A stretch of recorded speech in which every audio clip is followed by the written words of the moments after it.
What's up? And in the words of Judith Collins, talofa. And welcome to our brand new panel show, where if you got something to say, you better say it with your chest. We would like to welcome our very special guests and their chests to the panel today. Last year, Cardi B and Megan Thee Stallion stormed the charts and TikTok with their smash hit WAP. It's an acronym for Wet as Animal with 9 Lives. Most embraced the song as an anthem for female empowerment, but the backlash was just as damp. Some people were saying the song is damaging the minds of our young women. Is WAP female empowerment? I feel like the more we talk about sex and normalise sex, it becomes safer for us. So we can't be consistently talking about keeping women safe and keeping them in safe spaces if we're not going to openly have the conversations about sex. I consider myself more personally conservative, but I can still have respect for other women in the way that they want to be empowered. For me as a Tongan, I won't be able to watch that with my sister or anything like that, but I'm all about empowering our women. There are other ways. My kids watch this on TikTok, you know, and as a parent, I'm like, gee whiz. I got young kids, so play like a, do you wanna build a snowman? You know, we're on that vibe, so I'm not gonna go from that to WAP like overnight. No, I completely understand the whole age-appropriate ideas, but then again, we have to like question age-appropriate to who, like where does the word appropriate sit, it sits within your values, right? And so you just have to think like, obviously, Pacific people in general, we're very conservative and very Christian. And I feel like as Pacific Islanders, we kind of boxed in even more. Do you think that there's any context in a conservative Pacific Christian setting where you can feel empowered and you know, be confident in your sexuality?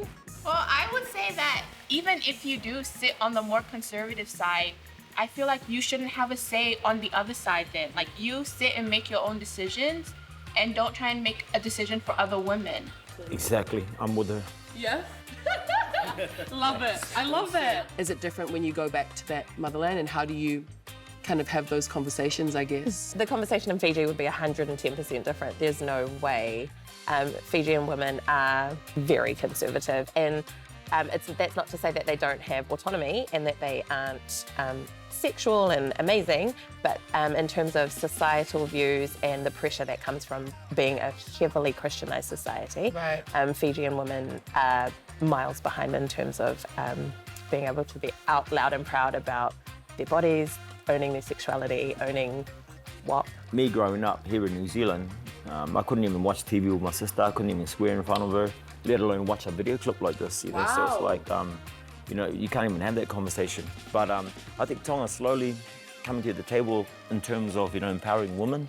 But I mean, I don't see it happening anytime soon. I know that WAP is being played in Samoa. Like, I have friends that still live in Samoa. But I used to work at a nightclub in Samoa. And like, the song that people would go off to is My Neck, My Back. That was the song. Oh, when that goes off. That like, and it's like, and the customers are all from the village. Like, they're all like my village friends. Like, they come from Kua for a weekend in Apia, and they just go off. And it just shows that, like, even though you may be conservative Monday to Friday, when the weekend hits, Yeah, you're out the gate. And then the next morning, they're all at church. Like this.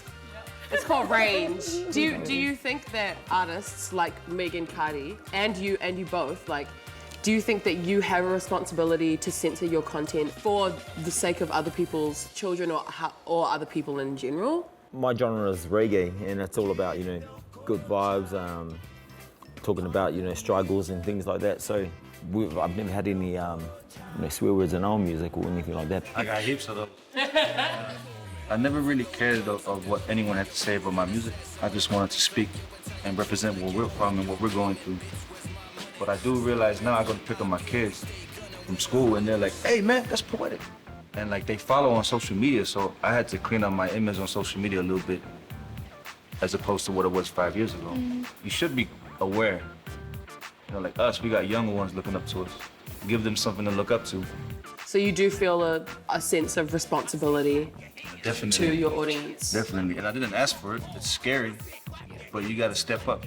We're not raising followers, we're raising leaders. So we gotta do what's right. If we empower women, we empower ourselves. Respect women, or I'm gonna get you. If you want to be a part of the conversation, go online, tell us your opinions, tell us your thoughts on Twitter, Instagram, all of that. and hashtag it with Say it with your chest.